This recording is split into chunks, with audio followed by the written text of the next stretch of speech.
Hello, I'm Dr. Bond. This is the Bond Report. Today we're going to do the von Graefe incision, named for Frederick Wilhelm Ernst Albrecht von Graefe. Most of the early ophthalmologic research and development is done by the Germanic, Teutonic people. And this is an incision style that's named. And I'll be going through this. We see that this is someone's left eye. Typically the patient has got their head toward you and you're sitting above them. And this would be that kind of the eye there. My chief would do this.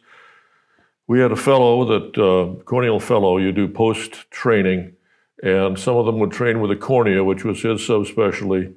If you fooled with a microscope too much, we had a fellow one time, he was a very impatient man, and if you fooled with a stool too much or got things and you had to have the microscope a certain height or a certain something, my chief would sit there for a moment, and when you did about the third adjustment, he'd say, "Wouldn't it be simple to just cut about a 1/16 of an inch off the cheeks of your ass?" And he was the guy who did the von Graefe incisions. And to this day, until I retired, I didn't screw with the microscope too much. I got it out of the way quickly, and that I think of him when I see a von Graefe. This is style of incision. This one had a certain amount of macho with it. Like the first motorcycle race began when the second motorcycle was built as a Hunter Thompson. There's a certain amount of macho with this type of incision. It was done in the old days. And basically, if you think of the eye as having clock hours, you would insert an extremely sharp blade across this. This is about the width of a cataract. We would open the top 180 degrees of the eye from 9 to 3, and you'd pull your cataract, which is actually a little bigger than the diameter here because the eye is a sphere, and you're getting something bigger on the inside and bringing it out. This would be done through these clock hours. So you had this large incision, and you put little stitches in there at the end, which in the old days, they didn't sew them up, and that's why people had to lay there with the sandbags and all those legendary things you hear people talk about. And I'm just speaking of a clock face here. You went across like that.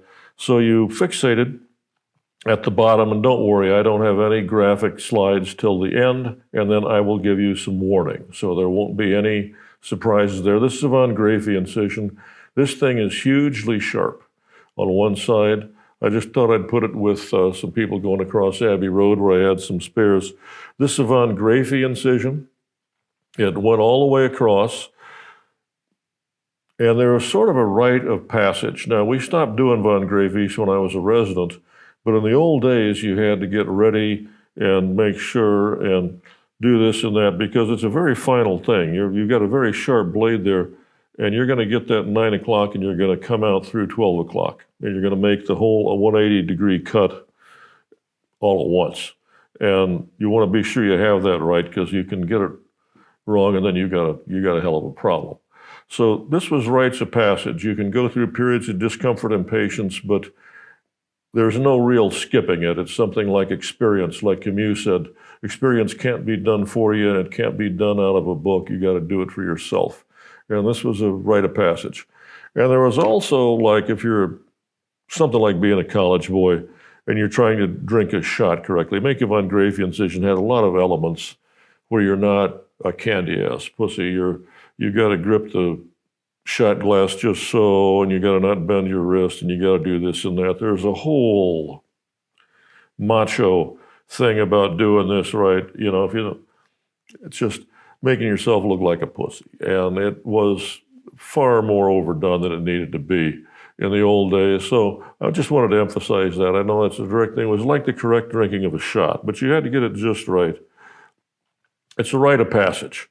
I was trying to figure out on my slide what rite of passage it is to be crucified there, but evidently that's something else. Rites of passage are important things. Now, the next slide is going to be an illustration of a von Graefe incision. This was to get it, it's a pen and ink drawing. I didn't bring a photograph, but of those of you who might be a little squeamish or do other things, this is your fair warning. When I watch a movie where somebody might get killed in a grisly way, I get the duty where I'll tell my wife when it's safe to open her eyes. And so that's this. And so right now is your fair warning. I'm going to switch to that slide. It is a pen and ink drawing. This is a von Graefe incision. Now the surgeon is up where the two fingers are, which is odd. You went around the other side of the eye and you pull the blade toward yourself. Its advantage is that it makes a very, very smooth thing to close up, and it does a very good seal. So this was why it was favored for a long time. I watched one of these. I did probably a dozen as a resident. They were going out of fashion because the instruments were getting more precise when I was going through the residency, and that helped. So when I see one of these, I think of my chief, and it's kind of an homage, but there he is. Wouldn't it be simple just to slice about 1/16 of an inch off the cheeks of your ass? Things that stay with you as you go through your life. It's the Bond Report. Tell your friends. Please subscribe. Thank you very much.